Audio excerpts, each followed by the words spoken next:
তাহলে প্রথম অর্থ হচ্ছে অনেক কিছু পাওয়ার লোভ তোমাকে বিভ্রান্ত করেছে। এটা হচ্ছে প্রথম অর্থ। অনেক কিছু পাওয়ার লোভ তোমাকে বিভ্রান্ত করছে। আপনি সবসময় ভাবেন আমার তো যথেষ্ট নেই, আমার আরও দরকার, আমার কেবল ভাড়া বাসা আছে, কিন্তু আমার নিজের একটা বাসা দরকার, আমার একটা পুরাতন গাড়ি আছে, আমার একটা নতুন গাড়ি দরকার, আমার কেবল এইটুকু সঞ্চয় আছে, আমার আরও বেশি সঞ্চয় দরকার, আমার কেবল একটা ব্যবসা আছে, আমার আরও একটা ব্যবসা শুরু করা উচিত, আমার কেবল এইটুকু আছে, আমার আরও বেশি দরকার। সবসময় আপনি অনেক অনেক বেশি পাওয়ার আশা করেন। আপনার মন সবসময় এইসব আকাঙ্ক্ষায় ব্যস্ত থাকে, আর আপনি গুরুত্বপূর্ণ কিছুর ভাবনা থেকে উদাসীন হয়ে পড়েন। এটা হচ্ছে প্রথম অর্থ। তাকাসুরের দ্বিতীয় অর্থ হচ্ছে অনেক পাওয়ার জন্য প্রতিযোগিতা করা। প্রথম অর্থ ছিল নিজের জন্য অনেক বেশি চাওয়া। দ্বিতীয় অর্থ হচ্ছে অনেক পাওয়ার জন্য অন্যদের সাথে প্রতিযোগিতা করা। সে কিভাবে আমার চেয়ে বেশি পেল, আমার চেয়ে তার বেশি কিভাবে, ভাই সে আমার চেয়ে ভালো চাকরি করে, আমার ওকে ধরা উচিত, আমার ওকে হারাতে হবে। আপনার অফিসে আপনার চেয়ারে বসে আছেন, আপনার পাশে যে বসে আছে তার চেয়ারটা আপনার চেয়ারের চেয়ে উন্নত। আপনি দেখে ভাবলেন তার চেয়ারটা কিভাবে আমার চেয়ে সুন্দর, সে কিভাবে এটা পেল। এটা খুবই সামান্য জিনিস, কিন্তু আপনি এভাবেই ভাবেন। তার হয়তো একটা সুন্দর মাউস আছে, তার মাউস প্যাডটা ঝকঝকে, তার টেবিলের পাশে সুন্দর জানালা আছে, আমার এখানে তো জানালা নেই। এটা হতে পারে খুবই সামান্য কোনো বিষয়, খুব ক্ষুদ্র পরিসরে। একজনের চাকরি হয়তো বিল্ডিং পরিষ্কার করা, তার ঝাড়ুটা হয়তো পরিষ্কার। আরেকজন দেখে ভাবল, ভাই রে, তার ঝাড়ুটা আমার চেয়ে সুন্দর। আপনি অন্যের সাথে সবসময় নিজের তুলনা করেন, সবসময় নিজের গাড়ির সাথে অন্যের গাড়ির তুলনা করেন, আপনার বাড়ির সাথে অন্যের বাড়ির, আপনার জামা কাপড়ের সাথে অন্যের জামা কাপড়ের, আপনার সম্পদের সাথে অন্যের সম্পদের তুলনা করেন, আর এটা আপনাকে বিভ্রান্ত করছে। প্রথম বিষয়টি ছিল আপনি নিজে অনেক কিছু চান। দ্বিতীয় বিষয়টি হচ্ছে আপনি সবসময় অন্যের সাথে নিজেকে তুলনা করেন। অন্যের সাথে নিজের তুলনা করার এই মনোভাবটি সবসময় আপনাকে ব্যস্ত রাখে। বলে রাখি, এই মনোভাবটি সামাজিক আচার অনুষ্ঠানেও প্রকাশ পায়। তাদের বিয়ে এরকম ছিল, তাহলে আমাদের বিয়ে কেমন হবে? আমাদের পরিবারের বিয়েটা তাদের চেয়েও জাঁকজমক হতে হবে। তারা এই হল ভাড়া নিয়েছে, আমরা এর চেয়েও দামি হল ভাড়া করব। এত এত ভাড়া দিয়ে তাদের বিশাল অঙ্কের ঋণ হয়েছে, আমরা এর চেয়ে বেশি খরচ করে তার চেয়ে বিশাল অঙ্কের ঋণ মাথায় নিব। তাই না? মূল বিষয়টা হচ্ছে এই প্রতিযোগিতা সব সময় এমন হয়, এটা সব সময় হয়। আর হ্যাঁ, এটা তো অমুসলিমদের মধ্যেও হয়ে থাকে। এটা তো শুধু মুসলিমদের মধ্যেই হয়, অবশ্যই তা নয়। আল্লাহ এখানে সমগ্র মানুষের সাথে কথা বলছেন। কে প্রমোশন পেতে চায়? ভাই, তার প্রমোশন না হোক, আর যদি তার হয় তাহলে তার হলো কেন, আমার কেন হলো না? যখন অন্য একজনের প্রমোশন হয়, তার মানে এই না যে আপনি কম পাবেন। এর পরেও আপনার বাসায় খাবার থাকবে, কিন্তু এটা মানুষের প্রকৃতিগত স্বভাব। এমনকি এটা বাচ্চাদের মধ্যেও হয়ে থাকে। বাচ্চাদের মধ্যেও হয়ে থাকে। মনে করেন আপনার 2টি বাচ্চা আছে, এদের একজনের খাতায় তার শিক্ষক স্টার দিয়েছেন, আর অন্যজনের খাতায় স্টার দেননি। তিনি হয়তো অন্য কারো খাতায় দিয়েছেন। আপনি হয়তো বাচ্চাদের নিয়ে গাড়ি করে বাসায় ফিরছেন, সে বলল, আমি একটা স্টার পেয়েছি। অন্যজন হতাশ হলো, আমি কিছুই পাইনি। এখানে লক্ষ্য করার বিষয় হলো, সে স্টার পাক বা না পাক, প্রথম শিশুটি কি এতে কষ্ট পেয়েছে? পায়নি। কিন্তু ইতোমধ্যেই তার মধ্যে কি দেখা যাচ্ছে? প্রতিযোগিতার মনোভাব। তার যা আছে আমারও তা চাই, সে যা পায় আমি যেন তাই পাই। এটা একটা স্বাভাবিক প্রবৃত্তি। তাই আল্লাহ আজ্জা জাল্লা এই আয়াতে এই মনোভাবটির প্রতি ইঙ্গিত করেছেন। তাহলে প্রথমটি ছিল বেশি চাওয়া, দ্বিতীয়টি হচ্ছে বেশি চাওয়ার ক্ষেত্রে প্রতিযোগিতা করা। এটা হচ্ছে দ্বিতীয় অর্থ। আসুন এবার তৃতীয় অর্থটি জানি। তৃতীয় অর্থটি হল বেশি পাওয়ার কারণে অহংকার করা, আত-তাফাখুর মা আত-তাকাসুর। আপনার অনেক থাকার কারণে গর্ব করা। অর্থাৎ যখন কেউ আপনার কাছে আসে, সে হয়তো কোনো কিছু নিয়ে কথা বলছে, আপনি হুট করে বলে বসলেন, ও হ্যাঁ, আমি তো ওখান থেকে গ্রাজুয়েশন করেছি। ওহো, বলে রাখি, এই গাড়িটা আমি মাত্র 2 মাস আগে কিনেছি, খুব ভালো দামে পেয়েছি, মাত্র 37 লাখ, ইত্যাদি ইত্যাদি। সে কি আপনাকে জিজ্ঞেস করেছে আপনার গাড়ি আছে কিনা? সে তো জিজ্ঞেস করেনি, কিন্তু কোনো কারণ ছাড়াই আপনার তাকে বলতে ইচ্ছে হয়েছে। কারণ তাকাসুর থেকে আমরা বুঝতে পারছি, এটা কেবল এমন নয় যে শুধু আপনার থাকলেই হবে, বরং আপনি অন্যদেরকে এটা বলতে স্বাচ্ছন্দ্য বোধ করেন। আপনি অন্যদের জানাতে চান যে আপনি খুব ভালো চাকরি করছেন, আপনার এটা আছে, ওটা আছে, তাহলে 3টি বিষয় হলো, তাই না? এবার আসুন চতুর্থ বিষয়ে। আরবিতে বাবে তাফাউলের 2টি বিষয় রয়েছে। এতে আছে মুফাআলা, যার অর্থ মানুষ একে অপরের সাথে প্রতিযোগিতা করছে। আমরা এটা জেনেছি।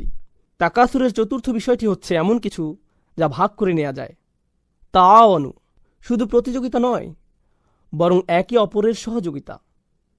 চতুর্থ বিষয়টি থেকে বোঝা যায় আপনাদের সবারই এটা আছে। আমাদের সবারই বেশি পাওয়ার আকাঙ্ক্ষা আছে। এমন নয় যে একজনের নেই অপরজনের আছে। আমাদের প্রত্যেকেরই বেশি পাওয়ার আকাঙ্ক্ষা আছে। আমাদের প্রত্যেকেরই এটা আছে।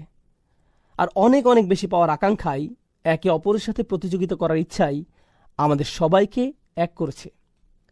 বলে রাখি, এটা এমন একটি সার্বজনীন বিষয় যা বিভিন্ন ধর্মের, ভিন্ন বর্ণের, ভিন্ন জাতির, ভিন্ন বয়সের মানুষকে এক করেছে। আমরা অনেকভাবে আলাদা হতে পারি, তাই না? কিন্তু আমাদের সবার মধ্যে কোন জিনিসটি সার্বজনীন? আমরা বেশি চাই। আমাদের যা আছে আমরা তার চেয়েও বেশি চাই।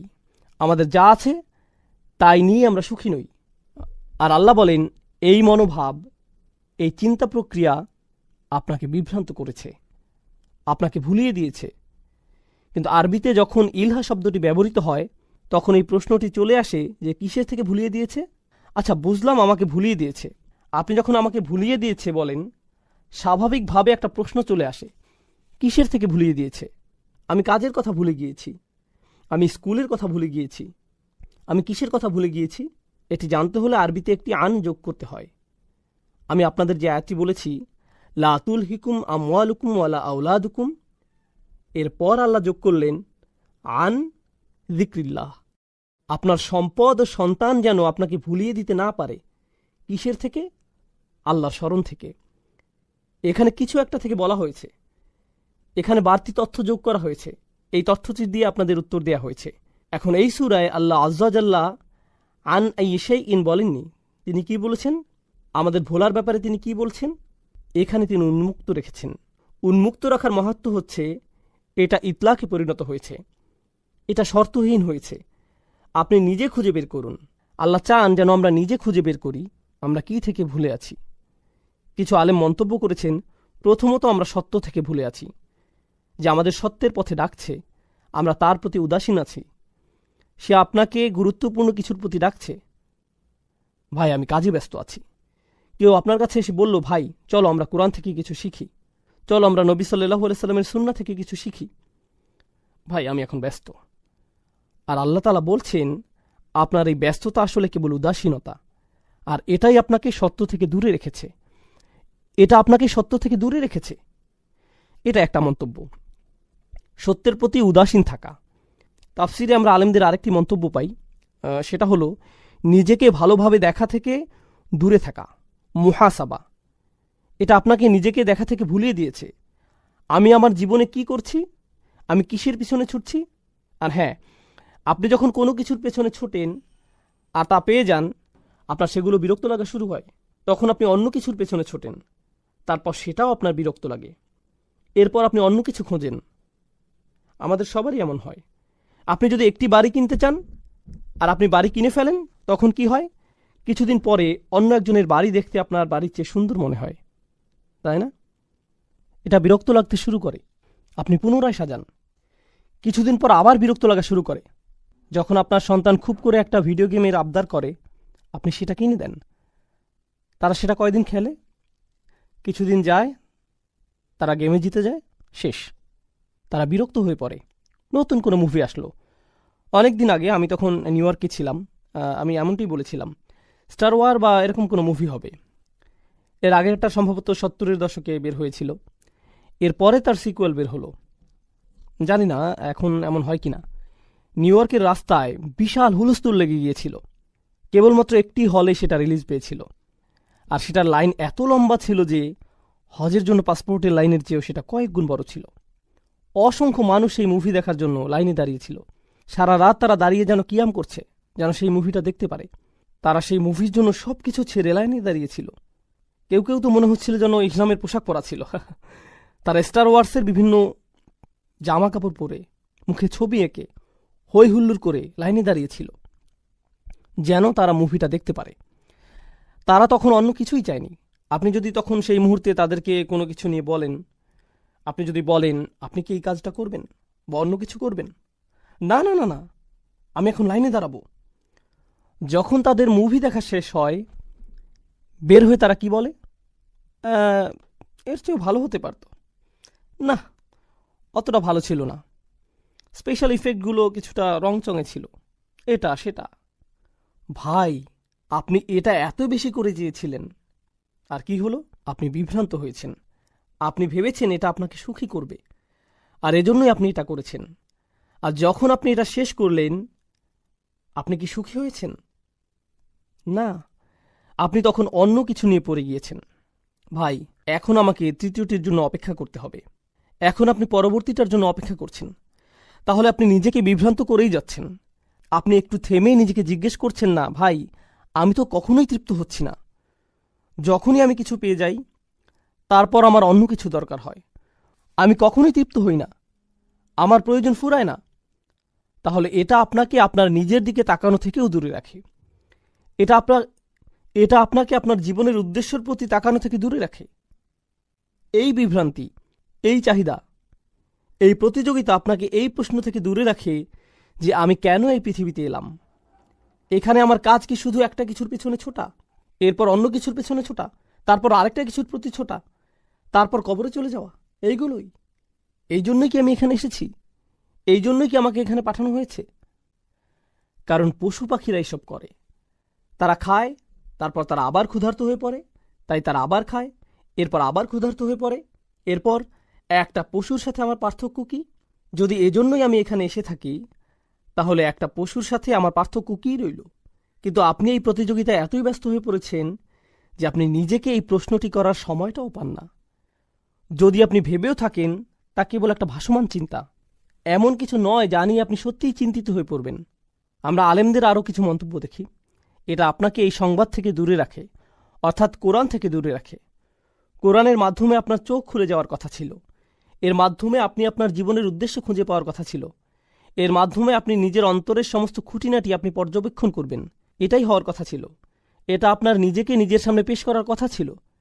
কিন্তু এই কোরআনের জন্য আপনার সময় নেই, কারণ আপনি তাকাসুরে খুব ব্যস্ত। এটা আপনাকে বিভ্রান্ত করেছে। তবে সবচেয়ে অসাধারণ মন্তব্যটি বলতে গেলে, গত সূরাটি কী ছিল আপনাদের মনে আছে? সূরা করিয়া, আল করিয়া, জোরে করা নাড়া শব্দ, শুরুতে আর শেষে হাবিয়া। আল্লাহ বলেন আলহাকুমুত তাকাসুর। এটা এত বড় বিভ্রান্তি যে এমনকি এটা আপনাকে আল করিয়া থেকেও দূরে রাখে। পুরো পৃথিবী একদিন কেঁপে উঠবে, এমন সত্য থেকে এটা আপনাকে দূরে রাখে। জাহান্নামের আগুন আমাদের সামনে চলে আসবে। কিছু মানুষের পাল্লা ভারী হবে, কিছু মানুষের পাল্লা হালকা হবে। যে পরম সত্য সম্পর্কে আপনি জেনেছেন, আপনি মুখস্থ করেছেন, যা আপনি তিলাওয়াত করেন। আমাদের অনেকেই সূরাটি তিলাওয়াত করেন, কারণ সূরাটি বেশ ছোট আর আমাদের সময় কম, তাই আমরা এই সূরাটি পড়ি। যদিও আমরা এটা পড়ি, তবুও আমরা এই বাস্তবতা থেকে দূরে সরে আছি। এটা কিভাবে সম্ভব? আলহাকুমুত তাকাসুর, সুবহানাল্লাহ। সূরার শুরুতেই আল্লাহ এমন ঘোষণা দিয়েছেন। এখন আসুন এই আয়াত সম্পর্কে আলেমদের আরও কিছু মন্তব্য দেখি। প্রথমে আমরা এই সূরার সাথে সূরা আদিয়াতের সম্পর্ক আলোচনা করব। আপনাদের মনে আছে সূরা আদিয়াতে আমরা দুনিয়ার প্রতি আমাদের মনোভাব নিয়ে পড়েছিলাম? এই সূরাতেও তাই। ওই সূরাটিতে আল্লাহ বলেন, ইন্নাল ইনসানা লিরব্বিহি লাকানুদ, নিশ্চয়ই মানুষ তার রবের প্রতি বড়ই অকৃতজ্ঞ। ওয়া ইন্নাহু আলা যালিকা লাশাহিদ, আর নিশ্চয়ই সে এই বিষয়ে সাক্ষী। ওয়া ইন্নাহু লিহুব্বিল খায়রি লাশাদীদ, আর নিশ্চয়ই সে ধন সম্পদের প্রতি খুবই আসক্ত। দুনিয়ার সব কিছু খুবই আকর্ষণীয়। এখন আল্লাহ এখানে বলছেন এসবের প্রতি তোমার ভালোবাসা অনেক বেশি। তিনি আগের সূরায় এমনটি বলেছিলেন। এই সূরায় তিনি কি বলছেন? তিনি বলছেন এসবের প্রতি তোমার ভালোবাসা এতটাই গভীর যে এগুলো তোমাকে ভুলিয়ে দিচ্ছে। তাহলে এখানে তিনি পরবর্তী অবস্থার কথা বলছেন। সেটা কি? এটা আপনাকে ভুলিয়ে দেয়। এই দুইটি প্রত্যক্ষ সম্পর্কযুক্ত। জামাকশারি মন্তব্য করেছেন, ইদা শাগালাত, অর্থাৎ এই চাওয়ার আশা তোমাকে ব্যস্ত রাখে। শুধুমাত্র আপনার মনেই নয়, বরং আপনার আচরণেও এটা আপনাকে ব্যস্ত রাখে। তিনি কাফিরদের এভাবে সংজ্ঞায়িত করেছেন। আর তাবারি ফিল কাসরা আর তাবাহি বিহা, নিজের অনেক আছে এটা মানুষকে দেখিয়ে বেড়ানো, সেই সাথে এটা দেখিয়ে গর্ব অনুভব করা। যেমন কেউ বলল আমাদের অনেক কিছু আছে, এটা শুনে অন্যজন বলল না আমাদের তার চেয়েও বেশি আছে। এভাবে কার বেশি আছে আর কার কম আছে এর হিসেব করতে করতে আপনার জীবন অতিবাহিত। সুবহানাল্লাহ। শাওকানি রহমাহুল্লাহ তাকাসুর নিয়ে মন্তব্য করেছেন, তারা একে অপরকে কার কি বেশি আছে সেটা দেখিয়ে বেড়ায়। খুবই গুরুত্বপূর্ণ কথা বলেছেন। তিনি বলেছেন এখানে বিভ্রান্তি বলতে টাকা পয়সা অথবা সন্তানটিকে বোঝানো হতে পারে। আল্লাহ যে বিভ্রান্তির কথা বলেছেন তা হল সম্পদ আর সন্তান। তিনি কেন এমনটি বললেন? আরেকটি জায়গায় ইলহা কিভাবে ব্যবহৃত হয়েছে? আল্লাহ বলেন লা তুলহিকুম আমওয়ালুকুম ওয়ালা আওলাদুকুম। বিভ্রান্তি বলতে কোরআনের সম্পদ ও সন্তানকে বোঝানো হয়েছে, এটা এক জায়গায় এসেছে। অন্য জায়গায় আমরা তাকাসুরের বর্ণনা পাই। সূরা হাদীদে আল্লাহ বলছেন তাকাসুরুন ফিল আমওয়ালি ওয়াল আওলাদ। তাহলে আয়াতের প্রথম শব্দ ইলার সাথে আমরা আমওয়াল ও আওলাদ এই দুটি শব্দ পাই। দ্বিতীয় শব্দ তাকাসুরের সাথেও আমরা আমওয়াল ও আওলাদ পাই। আমরা এই উভয় ক্ষেত্রেই পাই। তাহলে সম্পদ ও সন্তান উভয়ই আমরা বেশি চাই, কিন্তু আমরা দেখছি যে আমাদের জীবনের আসল উদ্দেশ্যের দৃষ্টিকোণ থেকে এই দুইটি আমাদের জন্য বিভ্রান্তি। এগুলো হতে পারে বড় বিভ্রান্তির কারণ। তাকাসুর ফিল আওলাদ, এটা নিয়ে ছোট একটা সন্দেহ নিরসন করা প্রয়োজন। সন্তানের ক্ষেত্রে বেশি যাওয়ার ব্যাপারে এটা দিয়ে কয়েকটি বিষয় বোঝায়। এটা কেবলমাত্র বেশি সন্তান নেওয়াকে বোঝায় না, বেশি বলতে অনেক সন্তান থাকাকেই শুধু বোঝায় না। আমরা এমন একটি সময়ে আছি যখন মানুষ চিন্তা করে যে বেশি সন্তান নেওয়া অর্থনীতির পক্ষে ক্ষতিকর, তাই না? এমনকি কিছু দেশ তো আছে যাদের এমন নিয়ম রয়েছে যে আপনি নির্দিষ্ট সংখ্যক সন্তানের বেশি নিতে পারবেন না। তারা আল্লাহর হুকুমের সাথে খেলতে গিয়ে নিজেরাই উল্টো ধরা খায়। কেন তারা বেশি সন্তান নিতে আপত্তি জানিয়েছে? তারা বেশি সন্তান নিতে চায়নি কারণ তাদের সেই সামর্থ্য নেই, তাদের অর্থনীতির সেই সামর্থ্য নেই। এখন কি হচ্ছে? যেমন চায়নার কথাই ধরুন, এখন সেখানে নতুন অর্থনৈতিক বিপর্যয় সৃষ্টি হয়েছে। আমাদের দেশের অবকাঠামোগত চাহিদা মেটানোর জন্য যথেষ্ট জনবল নেই, কারণ আমরা জনসংখ্যা বাড়তে দেইনি। তাই সেখানে এখন নতুন ধরনের অর্থনৈতিক বিপর্যয় দেখা যাচ্ছে, জনসংখ্যা রোধ করে, যেটা তারা নিজেরাই সৃষ্টি করেছে। সুবহানাল্লাহ। তাহলে এখানে উভয়টিই এসেছে আল্লাহর হুকুম অমান্য করার কারণে। যাই হোক, এর দ্বিতীয় অর্থটি হল যখন আল্লাহ বলেন তাকাসুর ফিল আওলাদ, এটা দিয়ে বোঝায় আপনি আপনার সন্তানের জন্য বেশি চান, অর্থাৎ আমার অন্যদের চেয়ে বেশি পেতে হবে। এই প্রতিযোগিতা আপনার সন্তানের মধ্য দিয়ে প্রকাশ পায়। আপনি বলেন আমার সন্তান যেন অন্য সন্তানদের চেয়ে বেশি পায়, আমার ছেলে যেন দলে সুযোগ পায়। অন্য একজন সুযোগ পেল, কেন সে সুযোগ পেল? আমার ছেলে পরীক্ষায় বি পেয়েছে, কেন সে বি পেল? আমি শিক্ষকের নামে অভিযোগ দেব। তার সন্তান কিভাবে এ প্লাস পেল? তার ছেলে আমার ছেলের উপরে কিভাবে? আপনার ছেলে বি পেয়েছে তার নিজের কারণে, এর সাথে তার ছেলের কোনো সম্পর্ক নেই। কিন্তু আপনি সব সময় আপনার সাথে অন্যের তুলনা করতে থাকেন, সব সময় তুলনা করেন। এটা শুধু আপনার ছোট মানসিকতার পরিচয় নয়, আপনার সন্তানের উপরও এর প্রভাব পড়ে। তাহলে আল্লাহ তাআলা বলেন, আচ্ছা আল্লাহ কি বলছেন সেটা জানার আগে আমরা আরও কিছু মন্তব্য করে নিই। ইবনে আব্বাস রাদিয়াল্লাহু তাআলা আনহু বলেন, এই আয়াতের খুবই চমৎকার একটি পাঠ। তিনি শুরুতে একটি অতিরিক্ত হামজা দিয়ে পড়তেন, আলহাকুমুত তাকাসুর অথবা আলহাকুমুত তাকাসুর। এটা দিয়ে কি বোঝায় জানেন? অনেক চাওয়ার এই প্রতিযোগিতায় বেশি বেশি পাওয়ার চাহিদা কি তোমাকে ব্যস্ত রাখে? আসলে তিনি এটিকে একটি প্রশ্নের মতো করে পড়তেন। তিনি এই আয়াতটিকে একটি প্রশ্ন হিসেবে পড়তেন। অনেক সময় এমন হয়, যখন আপনি কাউকে তিরস্কার করেন, আপনি তার দিকে প্রশ্ন ছুড়ে দেন, আমি কি তোমাকে এটা করতে বলেছি? তুমি এমন একটি কাজ করলে। আপনি কিন্তু বলেন না যে তুমি এটা করেছ, আপনি বলেন তুমি এমন কাজ করেছ। তুমি কি আমাকে বলবে যে তুমি এটা কেন করলে, কিভাবে করলে? আপনি এইভাবে প্রশ্ন ছুড়ে দেন, যেন এটা একটা জাজার, মানে কাউকে তিরস্কার করা, কাউকে ভর্ৎসনা করা। ইবনে আব্বাস রাদিয়াল্লাহু তাআলা আনহু আয়াতটিকে এভাবে পড়তেন। আবু মুসলিমের মন্তব্যটি আমরা আগে পড়েছি। তার মন্তব্যটি মূলত ছিল এমন যে এটা মানুষের মধ্যে ভাগ করে নেওয়া যায়। তাহলে আমরা এটা জানি ইনশাআল্লাহ তাআলা। প্রথম আয়াতের ব্যাপারে আমরা সর্বশেষ কোরআনের আরেকটি জায়গায় দেখব, যেটা আছে সূরা কাহফে। আলহাকুমুত তাকাসুরের একটি সুন্দর ব্যাখ্যা। আপনারা তো দুই কৃষকের গল্প জানেন, যাদের একজনের ছিল একটি ছোট বাগান, অন্যজনের ছিল তার চেয়ে বেশ বড় একটি বাগান। সে কিভাবে তাকাসুর প্রকাশ করল? সে গরিব কৃষককে বলল, ধনী কৃষক গরিব কৃষককে বলল, আনা আকসারু মিনকা মালান ও আযু নাফারা, সম্পদের দিক থেকে আমি তোমার চেয়ে বড়, জনবলের দিক থেকেও আমি তোমার উপরে, আমার অনেকগুলো সন্তান আছে যারা আমার ব্যবসা দেখছে, তোমার দেখার মতো কেউ নেই, তুমি একা। সে বলল, নাহনু আকসার। অপরজন বলল, নাহনু আকসার। অর্থাৎ এখানে সে মূলত অপরজনকে তাকাসুর দেখাচ্ছে। এখানে কিছু বিষয় আছে। আমি যদিও আপনাদের বলেছি যে এটাই শেষ মন্তব্য, তবুও এই মন্তব্যটি পড়া উচিত, এটা গুরুত্বপূর্ণ ইনশাআল্লাহ। এখানে বলা হচ্ছে যে আল্লাহ বলছেন এটা তোমাকে বিভ্রান্ত করছে, কিন্তু তিনি এটা বলেননি যে কি তোমাকে বিভ্রান্ত করছে। এটা শাওকানি রহমাহুল্লাহর মন্তব্য। তিনি বলছেন অলাম ইয়াকুল আনকাদা, তিনি এখানে বলেননি যে মানুষ কিসে বিভ্রান্ত হয়, বাল আতলাকাহ, বরং তিনি এটাকে শর্তহীন করেছেন। কারণ এটাকে শর্তহীন করায় তাচ্ছিল্য, তিরস্কার বা সমালোচনার জন্য এটা আরও অলঙ্কারপূর্ণ হয়েছে। তিনি বলেন একে উন্মুক্ত করার কারণে কিসে কিসে মানুষ বিভ্রান্ত হয় তার দরজা আপনার জন্য উন্মুক্ত রইল।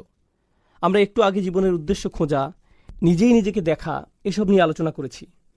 এসবের প্রতি আপনি উদাসীন থাকেন, তাই এই সব দরজাই এখন আপনার সামনে খোলা, এবং একে উন্মুক্ত রাখার কারণে এটা সার্বজনীন হয়ে গিয়েছে। অর্থাৎ এখানে কেবল একটি বিভ্রান্তি নিয়ে কথা বলা হচ্ছে না, বরং অনেক কিছুতেই আপনার মনোযোগী হওয়া উচিত। এগুলোর কারণে আপনি কোনো কিছুতেই মনোযোগ দেন না, এটা হচ্ছে আরেকটি সুবিধা। এখানে বাগ্যিতার রীতি মানা হয়েছে, এটা হচ্ছে আরবি অলঙ্কার শাস্ত্রের একটি পাঠ। যখন কোনো কিছু উল্লেখ করা থাকে না, এর মাহাত্ম্য রয়েছে। এর অর্থ হচ্ছে এই তাকাসুর আপনাকে সব কিছু থেকে ব্যস্ত রাখছে, যা নিয়ে আপনার ব্যস্ত থাকার কথা ছিল। তথাপি মিনাত তাআতিল্লাহ, আল্লাহর আনুগত্য থেকে শুরু করে ওয়াল আমালিল আখিরাহ, আখিরাতের জন্য প্রস্তুতি নেওয়া পর্যন্ত, এগুলো নিয়েই আপনার ব্যস্ত থাকার কথা ছিল, কিন্তু এটা আপনাকে এই সব থেকে দূরে সরিয়ে রেখেছে। এই ছিল প্রথম আয়াতের ব্যাপারে সর্বশেষ মন্তব্য। আল্লাহ বলেন হাত্তা যুরতুমুল মাকাবির, যারা মানে কারোর সাথে দেখা করা, জিয়ারাহ মানে কারোর সাথে দেখা করা। উর্দুতে আমরা বলি জিয়ারাত কারনা, এরকম কাছাকাছি শব্দ, কারোর সাথে দেখা করা। কিন্তু প্রাচীন আরবি ভাষায় এর আরেকটি অর্থ আছে, সেটা হলো কারোর সাথে দেখা করা ও তাকে জড়িয়ে ধরা, বুকে বুক মিলানো, একেও জিয়ারা বলা হয়ে থাকে। আপনি কেবলমাত্র কারোর সাথে দেখাই করেন না, আপনি তাকে জড়িয়েও ধরেন। আর আল্লাহ এখানে বলে রাখি, আপনি যখন কারোর সাথে দেখা করেন সেটা কি স্থায়ী না অস্থায়ী? এটা অস্থায়ী, আপনি একটু পরেই চলে যাবেন। এখানে এই অর্থটিও আছে, মানে আপনি কারোর সাথে দেখা করতে গিয়েছেন, আপনি দেখা করেছেন, এরপর আপনি চলে গিয়েছেন। আল্লাহ এখানে বলেছেন হাত্তা যুরতুমুল মাকাবির, যতক্ষণ পর্যন্ত আপনি কবরের সাথে দেখা করছেন বা সাক্ষাৎ করছেন। আক্ষরিক অর্থে বললে যতক্ষণ না আপনি কবরের সাথে সাক্ষাৎ করছেন। যখন আপনি কারোর সাথে দেখা করেন, আপনি তার জন্য প্রস্তুতি রাখেন, আপনি প্রস্তুতি নিয়ে দেখা করেন। আপনার ভালো লাগুক বা না লাগুক, আপনার তার সাথে দেখা করতেই হবে। আর এখানে আপনি কার সাথে দেখা করছেন? আপনার কবরের সাথে। এখানে জিয়ারা শব্দটির সাথে মাকাবির ব্যবহার করার কারণে আমরা একটা জিনিস বুঝতে পারছি যে আমরা কবরে চিরকাল থাকব না, কেননা জিয়ারা বলতে অস্থায়ী বোঝায়। আল্লাহ জিয়ারা শব্দটির সাথে জান্নাত বা জাহান্নাম ব্যবহার করেননি, তিনি ব্যবহার করেছেন মাকাবির, কবরের সাথে। আপনি যদি আরেকটি সূরায় দেখেন, দুনিয়ার প্রতি মনোভাব নিয়ে অপর আরেকটি সূরা কি? সূরা আদিয়াত। আফালা ইয়ালামু ইযা বু'সিরা মা ফিল কুবুর, তবে কি সে জানে না যে কবরে যা আছে তা কখন উত্থিত হবে? এখানে কুবুর শব্দটি ব্যবহৃত হয়েছে, আর এই সূরায় মাকাবির শব্দটি এসেছে। মাকাবির শব্দটি জিয়ারা শব্দের সাথে উপযুক্ত, কারণ জিয়ারা একটি স্থানে করা হয়ে থাকে। আর মাকাবির শব্দটি মাকবারা শব্দের বহুবচন। আরবি ভাষায় কোনো বিশেষ্য পদ মা দিয়ে শুরু হলে একে বলা হয় জরফে মাকান। এটা দিয়ে কোনো স্থান নির্দেশ করা হয়, যেমন মসজিদ বা মাতার বিমানবন্দর, বা মাকআদ বসার জায়গা, মজলিস এটাও বসার জায়গা, সমাগম। তাহলে বোঝা যাচ্ছে শুরুতে মা থাকলে সেটা দিয়ে কোনো জায়গা বোঝায়, এটাই জরফে মাকান। আর সাক্ষাৎ কোনো একটা জায়গায় হয়ে থাকে, তাই কবরের কথা বোঝাতে এর সাথে এখানে জায়গার বর্ণনা এসেছে। মানে এটা একটা কবরস্থান। আপনি যখন কিছু পাওয়ার ধান্দায় থাকেন, কোথায় আপনার খুব একটা যাওয়া হয় না? কবরস্থানে। সেখানে আপনার জন্য তেমন কিছু নেই। কবরস্থানে আপনার দুনিয়াবি কিছু পাওয়ার নেই।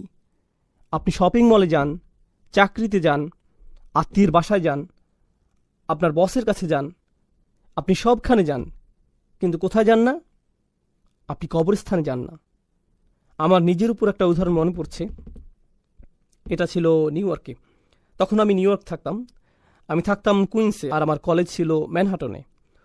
তো আমরা এলাই হয়ে যেতাম। সেখানে ছিল একটা বিশাল কবরস্থান, মেইন রোডের পাশেই। এই কবরস্থানটা আমি মনে হয় টানা 10 বছর দেখেছি, কিন্তু কোনো দিনই যাইনি। আর শুধুমাত্র কেবল আমি নই, প্রতিদিন হাজার হাজার মানুষের পাশ দিয়ে যায়। কেউই কখনো সেখানে যায় না। কেবল যায় কখন? যখন তাদের মৃত্যু হয়, যখন তাদের সেখানে রাখা হয়। সুবহানাল্লাহ। তাহলে এটা হচ্ছে আয়াতের একটি অর্থ, কিন্তু অপর অর্থটিও খুবই গুরুত্ববহ। আমরা এখানে সাবাবুন নুজুম দেখতে পাই। আপনারা জানেন যে কিছু আয়াতের ঐতিহাসিক প্রেক্ষাপট থাকে, আর ওই সময়ের অর্থ কী ছিল? যেহেতু আলেমদের মতে তৎকালীন সময়ে কিছু গোত্র ছিল যারা সবসময় অন্য গোত্রগুলোকে তুচ্ছ করত। তোমাদের চেয়ে আমাদের বেশি মানুষ আছে, তোমাদের চেয়ে আমাদের বেশি অস্ত্র আছে, আমাদের যারা মারা গিয়েছে তারা তোমাদের মৃতদের চেয়ে সেরা। তারা কবরস্থানে যেত আর বলতো, আমাদের গোত্রে ইনি ছিলেন আর ইনি এটা এটা করেছেন। তোমাদের গোত্রে কি কেউ কখনো এমন করেছেন? তারা এভাবে কবরে গিয়ে একে অপরের সাথে প্রতিযোগিতা করত। তারা বলতো, তোমাদের কি এমন কেউ ছিল? এখনকার সময় আমরা বলি, আমাদের ইতিহাসে ইনি ছিলেন, অমুক ছিল, তমুক ছিল। ইতিহাসের নায়কদের নিয়ে গর্ব করা। তারা যেভাবে সত্যি সত্যি কবরস্থানে গিয়ে কবর দেখিয়ে এভাবে বলতো, এনার মতো তোমাদের কেউ আছে? অমুকের মতো, তমুকের মতো। ভালোভাবে চিন্তা করে দেখলে বর্তমান সময়ে আমরা আমাদের ইতিহাসের নায়কদের নিয়ে এসব বলি। মুসলিমরা সালাউদ্দিনের কথা বলে, কিংবা সাহাবাদের কথা বলে। আমরা আমাদের ইতিহাসের নায়কদের নিয়ে গর্ব করি। এনাদের মতো কে আছে? আমি কি বলছি বুঝতে পারছেন? এখন সমস্যা হচ্ছে, আল্লাহ এখানে যে পয়েন্টটি তুলে ধরেছেন, প্রথমত হাত্তা জুরতুমুল মাকাবির, অর্থ হাত্তা ইয়াতিয়াকুমুল মাউতা বা কবিরতুম। আপনার মৃত্যু চলে এলো, আপনাকে কবরে নেওয়া হলো, আপনার নিজের কবরে যাওয়ার আগ পর্যন্ত আপনি বেশি পাওয়ার লোভ করেই যাচ্ছেন। কিন্তু এর অন্য অর্থটি হচ্ছে, আপনি কবরস্থানে যেতেন, আর যখন কবরস্থানে যেতেন কি হওয়ার কথা ছিল? আপনার মনে পড়ার কথা ছিল যে আপনি কোথায় যাচ্ছেন, কিন্তু আপনি কবরস্থানেই যাচ্ছেন একে অপরকে দেখিয়ে তুচ্ছ করার উদ্দেশ্যে। যেখানে এই কবরস্থানে যাওয়াই আপনার জীবনের উদ্দেশ্য বোঝার জন্য সবচেয়ে সহজ রাস্তা হবার কথা ছিল।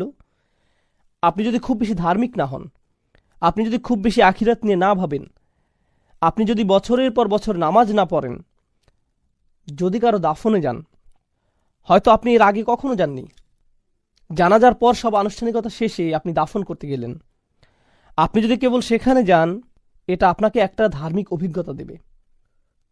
শুধু কবরস্থানে হেঁটে কবরের নাম পরিচয়গুলো পড়লেই, অমুক মানুষ এত বছরে মারা গেছে, আরেকজন 20 বছরে মারা গেছে, আরেকজন হয়তো 6 মাসে মারা গেছে, আরেকজন দেখলেন 83 বছরে মারা গেছে, আরেকজন 31 বছরে মারা গেছে। নিজের বয়সে একজনকে পেলেন, একজন মহিলা, আরেকজন পুরুষ, আরেকজন মহিলা। আপনি এগুলো পড়ছেন আর কার কথা ভাবছেন? আপনার নিজের কথা। এটা আপনার চোখ খুলে দিবে।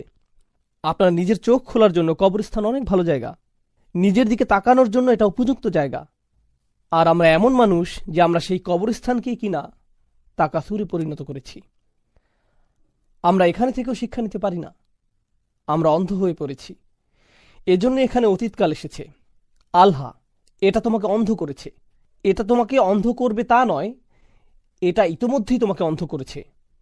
অন্যভাবে বললে, তোমাদের নিয়ে কোনো আশা নেই। যদি এখানে বলা হতো এটা তোমাদের অন্ধ করবে, সেখানে কিছুটা আশা ছিল। এটা হতেও পারে, নাও হতে পারে। হয়তো আমি পরিবর্তিত হব, কারণ আমার সেই যোগ্যতা আছে। কিন্তু যেহেতু ইতিমধ্যেই তা হয়ে গেছে, সুতরাং এখন আর কোনো আশা নেই। সুবহানাল্লাহ। এখন এখানে অনেক মুফাসসিরি মন্তব্য করেছেন, কিন্তু আমরা এখানে শাওকানির মন্তব্যটি পড়ব ইনশাআল্লাহ। এখানে তিনি বলেছেন, তারা সেই সব কবরস্থানগুলোতে যেত, ফায়াকুলুনা হাযা কবর ফুলান ওয়া হাযা কবর ফুলান ইফতাখিরুনা বিযালিক। তারা বলতো, এটা অমুক মহান মানুষের কবর, এটা তমুক মহান মানুষের কবর। তারা এটা বলে গর্ব করত। কাল্লা সাউফা তা'লামুন সুম্মা কাল্লা সাউফা তা'লামুন, একই আয়াত, পার্থক্য কি? শুরুতে সুম্মা আছে। সরল অনুবাদ হচ্ছে কাল্লা। প্রথমে কাল্লা শব্দটি দেখি। কাল্লা বিমাআনা হাক্কা, কাল্লা অর্থ অবশ্যই। শব্দগতভাবে কাল্লা অর্থ কোনো মতেই না, কোনোভাবেই না, কোনোভাবেই না। অর্থাৎ আপনার এই অন্ধত্ব চিরকাল থাকবে না, অবশ্যই থাকবে না। শীঘ্রই আপনি জেগে উঠবেন।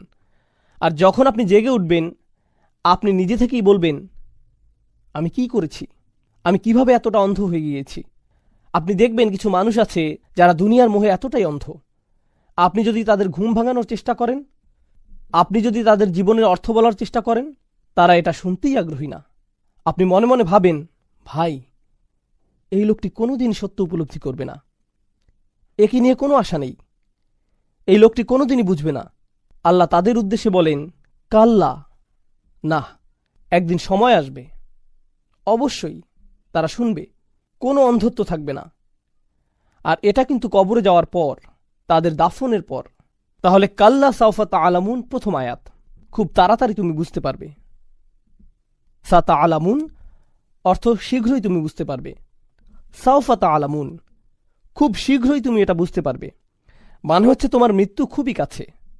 এটা শুধু কাছে নয়, বরং খুবই কাছে। যখনই তোমার মৃত্যু আসবে, তুমি বুঝতে পারবে।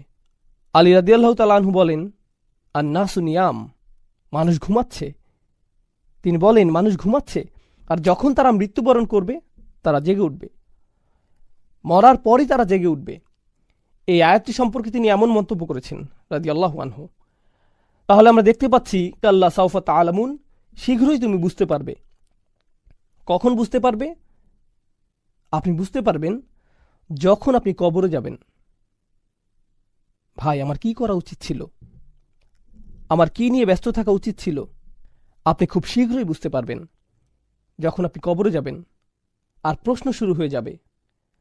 আপনি বুঝতে পারবেন যে আপনি কতটা অন্ধত্বে ডুবেছিলেন। এটা হচ্ছে প্রথমটি। এরপর আল্লাহ বলেন, সুম্মা কাল্লা সাউফা তা'লামুন, অতঃপর আবার সুম্মা কাল্লা সাউফা তা'লামুন। কয়েকজন আলেম মন্তব্য করেছেন, এই আয়াতটি শুধুমাত্র গুরুত্ব দেওয়ার জন্য ব্যবহৃত হয়নি। প্রথম আয়াতটি কবরে প্রশ্নের মুখোমুখি হওয়ার কথা বোঝাচ্ছে। তখন আপনি বুঝতে পারবেন আপনি কতটা ভয়ঙ্কর পরিস্থিতির মধ্যে ছিলেন।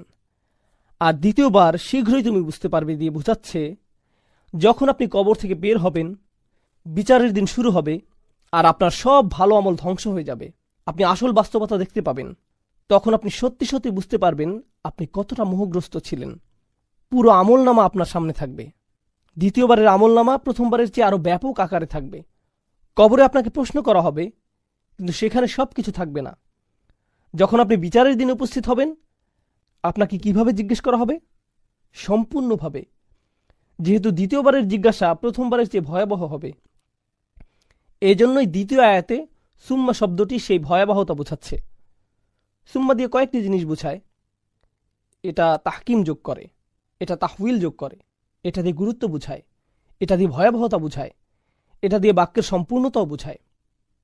তাহলে আল্লাহ আজ্জা ওয়া জাল্লা বলছেন, কাল্লা সাউফা তা'লামুন সুম্মা কাল্লা সাউফা তা'লামুন। আল জামাখশারি খুবই চমৎকার একটা মন্তব্য করেছেন। তিনি বলেছেন, ইনজার আল ইয়াখাফু ফায়ালতাবিহু মিন গফলাতিহিম। এটা আল্লাহর পক্ষ থেকে একটা নিয়ামত, এটা একটা সতর্কবার্তা, যাতে তারা তাদের অন্ধত্ব ও মোহ কাটিয়ে উঠতে পারে। আর এই পুনরাবৃত্তির মাহাত্ম্য হচ্ছে, এখানে পুনরায় বলার কারণে আরও জোর দেয়া হয়েছে। আমি বলে দিচ্ছি, আমি তোমাকে বলে দিচ্ছি। এভাবে দুইবার বললে কেমন শোনায়? যে শুনবে সে পুরোপুরি সতর্ক হয়ে যাবে। ধরুন আপনার বাচ্চারা পার্কিংয়ে খেলছে, আপনি সত্যিই চান যে তারা খেলা বন্ধ করুক। থামো থামো থামো। আপনি একবার বলেন না, কয়েকবার বলেন, কয়েকবার বলেন। কথার গুরুত্ব বোঝাতে আপনি কি করেন? আপনি বারবার বলেন। তুমি বুঝতে পারবে, তুমি বুঝতে পারবে। কাল্লা সাউফা তা'লামুন সুম্মা কাল্লা সাউফা তা'লামুন। আল্লাহ যেভাবে আমাদের সতর্ক করেছেন তা এই পুনরাবৃত্তির মাধ্যমে ফুটে উঠেছে। আল আউয়ালু আসাদ আরবিতে এভাবে ব্যবহৃত হয়ে থাকে। যেমন আকুলুলাক, সুম্মা আকুলুলাক, আমি বলে দিচ্ছি। ভাই, আমি তোমাকে বলে দিচ্ছি। দ্বিতীয়বার বলতে হয়। আপনি এভাবে 2 বার বলেন। বিষয়টি হচ্ছে, এভাবে 2 বার না বললে এর তেমন প্রভাব পড়বে না, তারা এটাকে স্বাভাবিকভাবে নিবে। সুতরাং আপনাকে এমন শক্তভাবে বলতে হবে। আমাদের সমস্যা হচ্ছে, কোরআন আমাদের কাছে কেবলই একটা বই, আমরা এটা পড়ছি, কিন্তু কাফেরদের সামনে যখন কোরআন পাঠ করা হতো তখন এটা বই আকারে পড়া হতো না। এটা কিভাবে উপস্থাপিত হতো? কথার মতো করে। আর যখন আপনি কিছু বলেন, আপনার শ্রোতা এর আবেগ অনুভূতি বুঝতে পারে, কিন্তু লেখার মধ্য দিয়ে এটা ততটা সহজ নয়, কিন্তু কথাই সম্ভব। এজন্যই এখন যদি আপনি কোরআন পড়েন, আপনি হয়তো সেভাবে প্রভাবিত হবেন না, কিন্তু যখন আপনি নামাজে এটা শুনবেন, বলুন তো কি হবে? আপনার হৃদয়ের মধ্যে এটার প্রভাব থাকবে। কারণ কোনো কিছু শুনলে এর একটা প্রভাব আছে, কিছু শুনলে এর প্রভাব হৃদয় থেকে হৃদয়ে পৌঁছে যায়। কেউ যদি আপনাকে ইমেইলে কোনো উপদেশ দেয়, আপনি ততটা গুরুত্ব দেন না। কেউ যদি আপনাকে ফোন করে কিছু বলে, আপনি যথেষ্ট গুরুত্ব দেন, কারণ যখন আপনি তার কথা শুনেন, এটা আপনার হৃদয়ে পৌঁছে যায়। তাই কোরআনে আমরা দেখি যে সাহাবারা বলেননি করানা ওয়া আতা'না, আমরা পড়লাম আর আমরা মানলাম। তারা কি বলেছেন? সামি'না ওয়া আতা'না, আমরা শুনলাম এবং আমরা মানলাম। লেখা পড়তে হয় আর কথা শুনতে হয়। আর এটা এতটাই শক্তিশালী যে মানুষ যখন শোনে তখন তা করতে বাধ্য হয়। আমাদের দারসুল কোরআনের মাহাত্ম্য হলো, আমরা জানি কোরআনের উপর লেকচার হয়, জ্ঞানী ও যোগ্য আলেমরা এটা পরিচালনা করেন ইনশাআল্লাহ। এর একটি মাহাত্ম্য হচ্ছে, এটা কোরআনেরই একটি সুন্নাহকে পুনরুজ্জীবিত করে। কোরআন প্রাথমিকভাবে পড়ার জন্য আসেনি, কোরআন প্রথমত শোনার জন্য এসেছে। নবীজি সাল্লাল্লাহু আলাইহি সাল্লাম মানুষদের সামনে এটা তিলাওয়াত করতেন, যেন তারা এটা শুনতে পারে। ইয়াতলু আলাইহিম আয়াতিহি। আর যখন এটা পড়া হয় তখন এর শক্তি ও আবেগের আবেদন কিছুটা কমে যায়, যখন এটা শোনা হয় না। কাল্লা লাউ তা'লামুনা ইলমাল ইয়াকিন, কখনো নয়, তোমরা যদি নিশ্চিত জ্ঞানে জানতে। লাউ হচ্ছে কালিমাতুল হাসর। এটা এমন একটি শব্দ যা দিয়ে বোঝায়, একে বলা হয় আফসোস। আল্লাহ আজ্জা ওয়া জাল্লা এখানে তাদের পক্ষ থেকে আফসোস করছেন। যদি তোমরা নিশ্চিতভাবে জানতে, যদি তোমাদের সত্যিই জ্ঞান থাকতো। কেমন জ্ঞান? তিনি বলছেন ইলমাল ইয়াকিন, যদি তোমাদের সুনিশ্চিত জ্ঞান থাকতো, যা অবশ্যই ঘটবে, তা যদি তোমরা জানতে। এটাই ইলমাল ইয়াকিন। এর কিছু পরে আমরা আরেকটি জিনিস দেখব, সেটা হলো আইনাল ইয়াকিন, তাই না? সুম্মা লাতারাউন্নাহা আইনাল ইয়াকিন।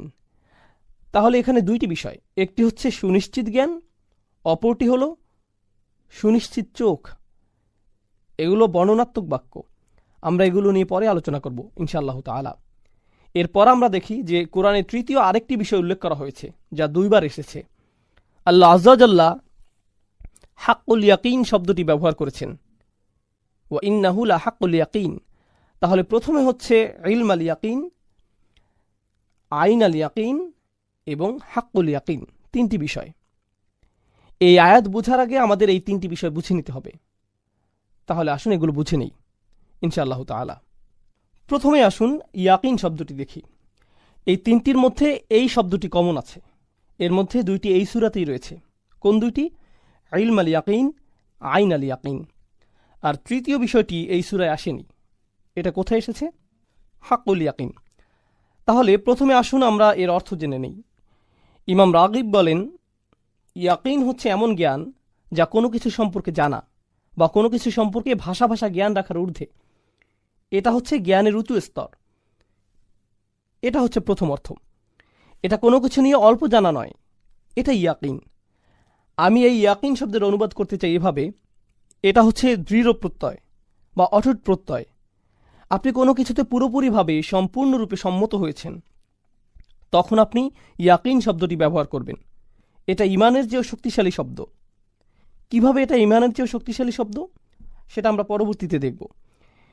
এরপর আমরা পাই আবু হিলাল আল আসকারি ইয়াকিন শব্দটি সম্পর্কে মন্তব্য করেছেন। তিনি বলেছেন, ইয়াকিন হচ্ছে সেই জিনিস যাতে আপনি এতটাই সম্মত যে অন্তর থেকে আপনি এটা নিয়ে খুশি, আপনি মন থেকে এটা নিয়ে সন্তুষ্ট। যেমন ধরুন, কেউ হয়তো বলল যে পরকাল বলতে কিছু আছে, আপনি বললেন আমার মনে হয় এটা সত্যি হতে পারে, হ্যাঁ থাকার সম্ভাবনা আছে, আচ্ছা আমার এটা নিয়ে কোনো সমস্যা নেই। এটা ইয়াকিন নয়, এটা কোনো মতে মেনে নেয়া। কিন্তু আপনি যখন জানেন যে এটা অবশ্যই আছে, অবশ্যই অবশ্যই আছে, গতকাল যেমন ছিল তেমন, আপনি আমার সামনে বসে আছেন, এটা যেভাবে জানেন সেভাবে আখিরাতে বিশ্বাস করেন, তখন এটা ইয়াকিনে পরিণত হয়। আপনি অন্তরে এটা সাধারণভাবে বিশ্বাস করেন না, বরং অটুটভাবে বিশ্বাস করেন। এটাই হচ্ছে ইয়াকিনের প্রথম অর্থ।